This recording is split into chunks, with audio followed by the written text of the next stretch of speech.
This is Agriculture Today. I'm Samantha Bennett with the K-State Radio Network.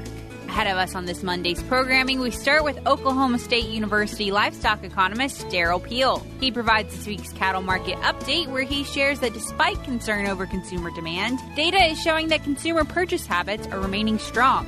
Also ahead, Ashlee Westerhold, director of the Office of Farm and Ranch Transition here at K-State, shares why planning for farm succession early is important, opportunities with the Kansas LandLink Program, and upcoming farm and ranch transition conferences to be held in Colby, Salina, and Erie. We end today's programming with K-State wildlife specialist Drew Ricketts. He's sharing information about armadillos for this week's wildlife segment. That and more is coming up ahead on Agriculture Today.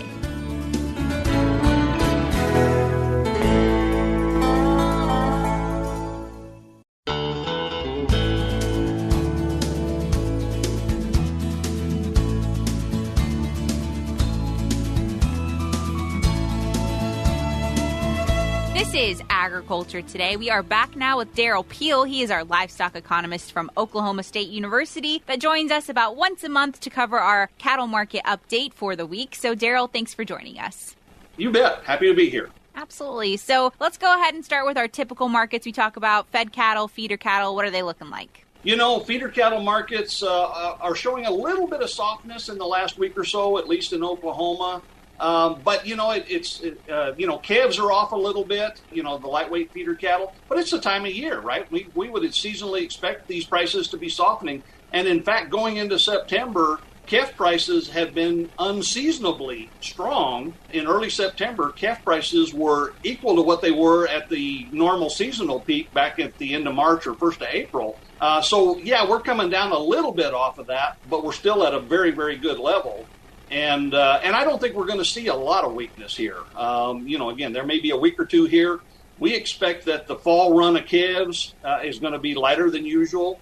I know in Oklahoma, you know, we've already marketed through the summer about 16% more feeder cattle since the 1st of July compared to last year on a weekly basis. So, you know, and again, that's drought driven, right? So the drought has forced us to have to wean these calves early, get them into town. And so, there's not as we've already moved them, and I don't think we're going to have that. The bigger feeder cattle are still strong. In fact, the really heavyweight cattle actually went up this last week, and that's partly perhaps due to the fact that the number of big feeder cattle in those feeder supplies at the auctions is actually down. Again, it's a drought-related thing, right? So we've got more calves in the mix, but the percentage of those cattle that are over 600 pounds is actually down. So the numbers are getting tighter from that standpoint. So, you know, the markets are doing pretty well, all things considered.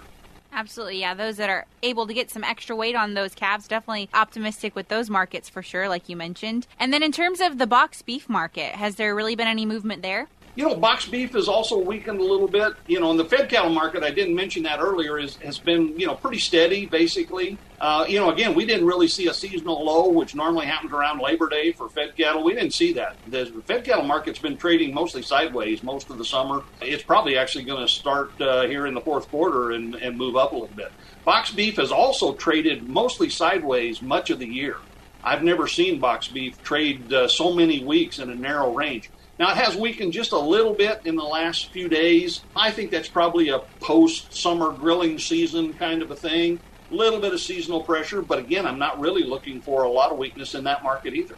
Absolutely. We were speaking beforehand, and, you know, along with box beef comes consumer demand questions, things like that. They're very connected, those numbers. So the numbers that we're seeing there, they're not really reflecting a lot of the concerns people have had because of inflation, right? You know, we've been watching beef demand very closely for several months now, obviously with all of the inflationary pressures, high gas prices, all those things that impact consumers. We, would not have been surprised to see more demand weakness. And I've done a little looking. If you look at middle meats versus end meats, look at some price ratios on those wholesale values, it's really hard to find evidence of, we usually talk about trading down. So consumers go from, you can think of it as steak to hamburger, but it's usually, more expensive steak to a less expensive steak. It's really hard to see that in the data. There's just not a lot of evidence that, in fact, we're having to trade down very much. You can't find it in the data. So I think beef demand is holding up pretty well now. One of the things that's helping beef demand is relative to pork and poultry. If you look at the retail prices that we've had this year, monthly prices, chicken has continued to go up through the year, and the beef retail prices on a monthly basis have been just sideways. They've just been really steady, not getting weaker, not getting stronger either. But when you look at chicken going up relative to beef, it makes beef look relatively less expensive compared to chicken. And in fact, that ratio of retail beef price to broiler price is the lowest in August in the latest data that it's been since sometime in 2014. So it's a little bit of an interesting phenomenon there when you look across the different meats.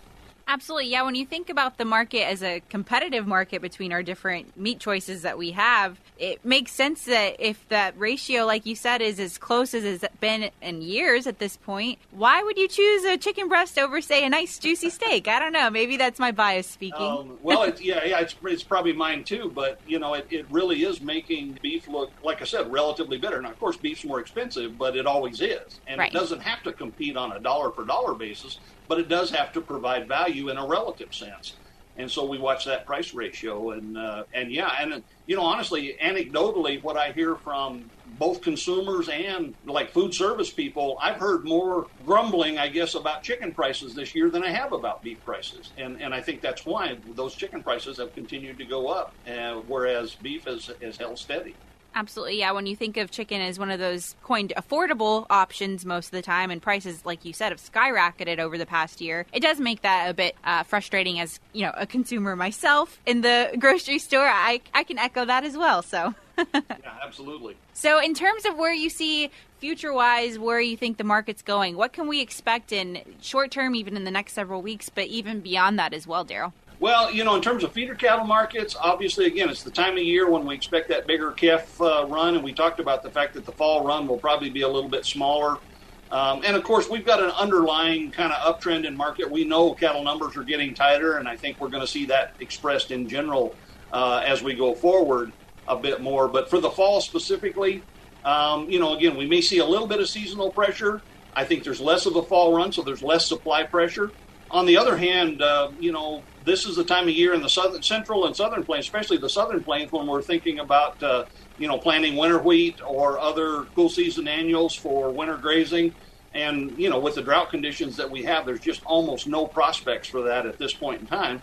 So arguably there's less demand, there's less supply. But I think when it's all said and done, I don't expect to see a lot of weakness in these feeder cattle markets. Again, the big feeder cattle, there's still good demand for those. And some of that's kind of typical this time of the year. Feedlots are looking out to, whatever they place now, they're going to feed against an April or a June contract next year. They're going to go for those bigger feeder cattle if they can find them right now, so they can feed them against that April contract rather than the usual discount there is between April and June. So they're going to favor those big feeder cattle. The fed cattle market, again, I think it's probably getting poised here to actually go up in the fourth quarter. And I think there's a decent chance in a general sense that we may see the highest prices of the year pretty much across the board for feeder and fed cattle in the fourth quarter of the year. A bit abnormal, right, in the grand scheme of things? It is, and it speaks to the fact that there's an underlying trend here that we're going to see for many months ahead in terms of tighter cattle supplies, and that's going to help support these markets as we go forward, not only to finish out this year, but on into next year. Absolutely. Well, Derrell, I know we can get more of your commentary on cattle markets in many places, but in terms of the latest and greatest that you have published resource-wise, where can listeners find more information? Well, we put out a weekly newsletter with some of my animal science colleagues. You can find that on, I think it's beefextension.okstate.edu. I may get that wrong because I actually don't go look at it very often. It's not too hard to find. The Cow-Calf Corner newsletter is where I write my weekly comments, and so you can sure find those pretty easily that way. Absolutely. Well, we will confirm that address, of course, and we will have it linked in the show notes of today's program. I just write it and put it out. I never look at where it actually goes. So. Exactly. I'm the same way. AgToday.net's pretty simple, so I remember that one fairly easily. But when you click something so many times throughout the day, it's just already there by the time you think about it. So awesome. Well, Derrell, thank you so much for your time. We really do appreciate it. You're very welcome anytime. Absolutely. Once again, that was Derrell Peel. He is a livestock economist from Oklahoma State University, joining us for this week's cattle market update. Before we cut to a short break here momentarily, a friendly reminder that this Thursday, September 29th, Kansas State University is hosting their annual Beef Stalker Field Day. The event this year will be held, as it always is, in Manhattan, Kansas, at our K-State Beef Stalker unit. The day kicks off at 9:30 a.m. with registration and coffee, and then flows into introductions, followed by an amazing lineup of speakers throughout the day. This year's speakers include K-State economist Glenn Tonzer, a panel of professionals from the transportation and cattle industry, a talk on respiratory disease in stalker calves by Dr. Robert Smith out of Stillwater, Oklahoma, and talks by K-State's very own Dr. Cassandra Olds, Dr. A.J. Tarpoff, and Dr. Casey Olson. This is an opportunity that you're not going to want to miss out on, because they'll be providing practical information to help producers that attend make the best decisions to optimize the efficiency of their very own operations in the future. So, if you've waited this long to register, no worries. A late registration fee is still being collected for only $35. So, not a bad deal, all things considered. Once again, the K-State Beef Stalker Field Day is taking place this Thursday, September 29th. Starting at 9:30 a.m. in Manhattan, Kansas at the K-State Beef Stalker unit. I definitely hope to see you all there. Also, still ahead on today's programming, we have Ashlee Westerhold still ahead of us. She's the director of the Office of Farm and Range Transition here at K-State, and she's sharing more on farm succession, including more information about the Kansas LandLink Program that she leads. We also still have ahead of us K-State's Wildlife Extension Specialist, Drew Ricketts. He's rounding out today's programming by sharing information about armadillos for this week's wildlife segment, so stay tuned for that. We will be back with that and more ahead here on Agriculture Today.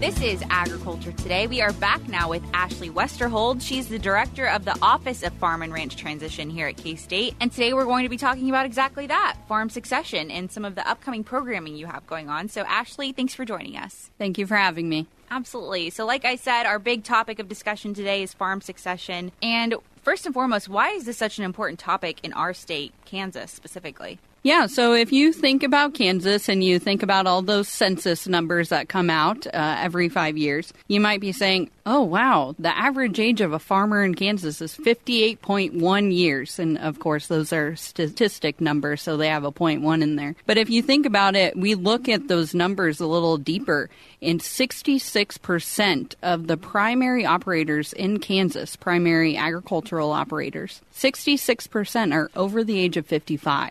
If you think of a normal business, you're getting close to retirement, and hopefully you can retire at 65, or some people might take early retirement at 62, whatever kind of your timeline for retirement is. So if you think about that, we should be seeing massive waves of transitioning happen on the farm. We should see that older generation getting close to that retirement age, wanting to transition to the next generation. And so it's a big topic in Kansas. Again, 66% of our agricultural operators are over 55. And that's actually more than the national average. And so the national average is only 62% are over 55. But again, the whole U.S. is under this notion about our aging population and the aging farmers.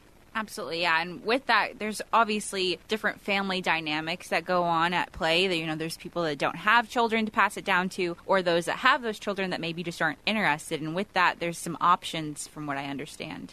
Yeah, so our office is offering a LandLink program, and we started that back in February. I was able to talk to Eric about our LandLink program, and we were in the early days. Today, we are accepting applications for both landowners and land seekers. What's very interesting about Kansas is that I did that one little Ag Today special with Eric, and I got many phone calls, and most of them were from landowners, and they were seeking for a program like this. And we are still working with those landowners that reached out to us. We are really looking for those land seekers. We are trying to find those young people who are interested in taking over a farm, looking at the opportunities to farm full time. And we are just really perplexed that we right now have a 1-to-1 landowner land seeker ratio. Across the U.S. in LandLink programs, it is an average of 20 land seekers per one landowner. And in Kansas right now, we are looking at 1-to-1. So I do think we are missing a marketing piece. And here I am today trying to do that so that we can make sure that we give these landowners an opportunity to pick from these land seekers and also giving those land seekers options into their future as well.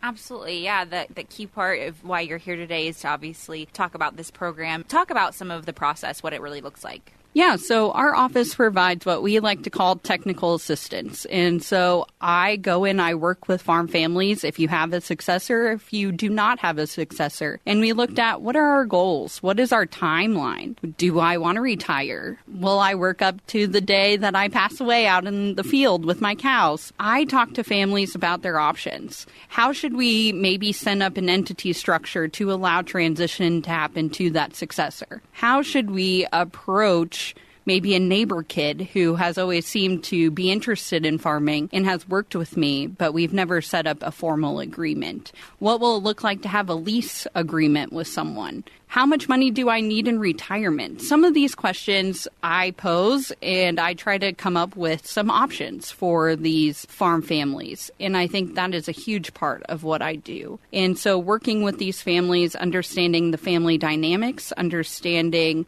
what conversations they need to sleep at night to talk about succession planning. And so we offer those services to the people that call. And again, that could be someone with a successor, or that could be someone in our LandLink program that still needs to have conversations with off-farm heirs that might inherit the farm someday, but might not operate it. This is a subject a lot of people probably, they don't like thinking about because it's something that they love to do. They love their business. They love the day-to-day aspect of it. So they put it off a lot of times. So what does that process look like when you're trying to encourage someone to be proactive? What are the benefits of being proactive about it now? So the younger you are, the more options you are. So if you think about, say, life insurance, the younger you are when you buy into life insurance, the cheaper it is. The more options you have, the more kind of policies you're able to do. Same with succession planning. The earlier you plan, the more options you have available. If you are 80 and your options are trying to find someone, well, we're talking with a time frame that might not be beneficial to a good transition.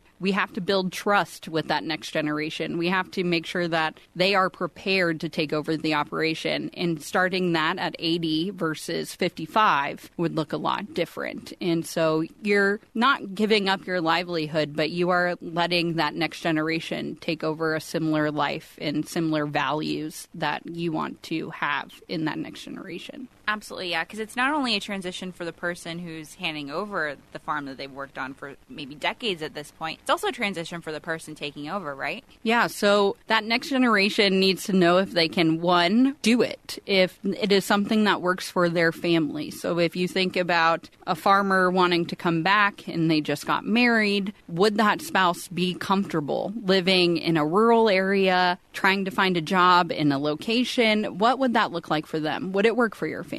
Additionally, could you work with that older generation for as long as they plan to stay in their operation? Will it work out? Do you have the same values that that farm has? And how do you guys work through issues that pop up? So this year was a very tough year in agriculture with the drought, all of those things that come with that. And so this was a testing year, I would say, but we don't get testing years every year. And so a good rule of thumb is working with someone for at least 3 years so that you probably will have a testing period in there somewhere before you feel comfortable giving them the reins to make decisions.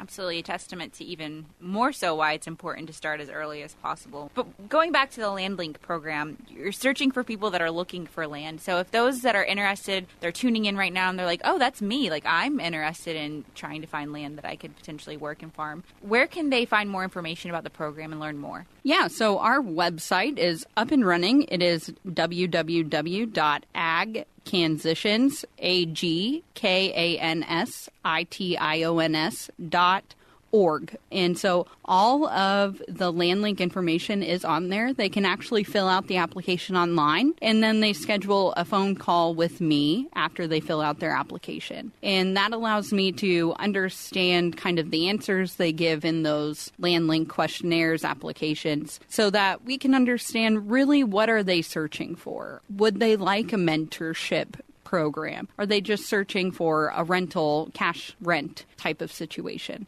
And really dive into what their values are, how they're willing to work, what do they care about? Is it working on Sunday or not working on Sunday? Those things actually matter a lot in these conversations. And I'm trying to be the first line of going through those applications and trying to find the right candidates for the landowners, but also finding the right landowner for that land seeker based on personality and what I can gather in my phone calls and applications. Absolutely. You're almost a matchmaker of sorts.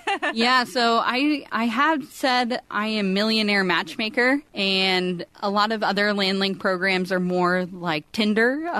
So that is really what I am trying to do, is take a lot of behind-the-scenes information and really get to know each individual so that when I feel like a match could be made, I feel comfortable with that decision because it is on me in my office. Absolutely. Yeah, you guys are a fantastic resource for sure, and hopefully one that listeners tuning in will take advantage of and learn more about if they are interested. But Ashlee, you also have some conferences coming up, from what I understand, towards the end of this year. So let's talk about those a little bit. Yeah, so we have conferences in December, and we are very excited to have 3 different locations across the state of Kansas. So our conference is the Office of Farm and Ranch Transition Conference, and so we will be in Colby, Kansas, we will be in Salina, and we will be in Erie, and those dates are December 13th, 14th, and 15th. We are very excited to have Shannon Farrell from Oklahoma State University. He is a university associate professor in agricultural law, and so he is a lawyer who also is an ag economist, and so he gives you a very good perspective of farm transitioning, how you should go about it, what are those first steps, and really motivate the people that attend his conferences to make a decision or at least have an initial conversation. Additionally, in our conferences, we will have peer panels where we will have producers who are either in the transition or have transitioned, talked about how they did it and what they needed, and to show you that you can do it. And so you're not scared into transitioning, but you are motivated. And again, they're in Colby, Salina, and Erie on December 13th, 14th, and 15th. And you can find all that information again on our website. Absolutely. Yeah, we'll have links to the website as well as the LandLink program in the show notes of today's program, which can be found on agtoday.net. Ashlee, thank you so much for your time today. Thank you. Absolutely. Once again, that was Ashlee Westerhold. She is the director of the Office of Farm and Ranch Transition here at K-State. We'll be back with more ahead on Agriculture Today.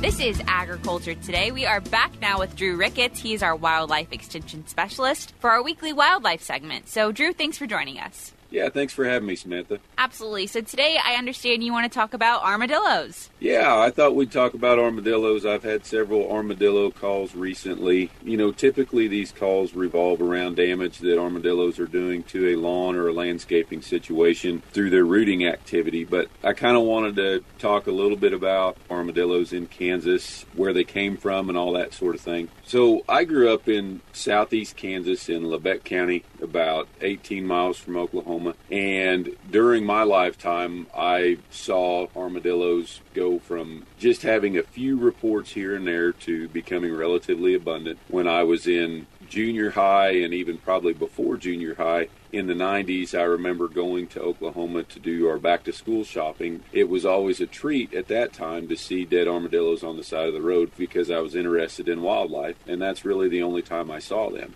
By the time I graduated high school in the late 90s, we started seeing armadillos hit on the road in that southern tier of counties in Kansas. And then by the time I graduated college in the early 2000s, I remember seeing them all the time and feeling like we were almost overrun with them. Depending on which source we look at, the Kansas Mammal Atlas does not show them as being documented in all 105 counties, but we do have a retired high school teacher who is a very, very good naturalist, Stan Roth out of Lawrence. By his records, we think that they've been reported in all 105 counties of Kansas. I mentioned that armadillos usually cause damage through their rooting activity. They feed a lot on insects that live in the soil. Sometimes this is a relatively minor soil disturbance that might be an inch deep, a couple inches wide. But when they're having to dig relatively deep in the soil profile to find insects, these can be little small, and I shouldn't say small, relative to a hog, this damage would be small. But this could be like a 6-inch wide by 6-inch deep hole that's been dug, and there might be a whole bunch scattered throughout a very small area. So it can be considerable damage. Outside of the damage they cause, I understand there's some risk of disease there too, potentially? Armadillos are a known carrier of leprosy. This is, from biblical times, a really scary disease, right? But it is 100% curable with the 3-drug cocktail. But the likelihood of leprosy being transmitted from an armadillo to a human is really, really low. Direct contact is the most likely way that it could be transmitted. And the main thing to remember is if you have to handle an armadillo because you trapped one or something like that, then use normal hygienic procedures like wearing gloves while you're handling it, washing your hands once you're done, and those sorts of things. So we shouldn't fear armadillos because of the fact that they can carry leprosy.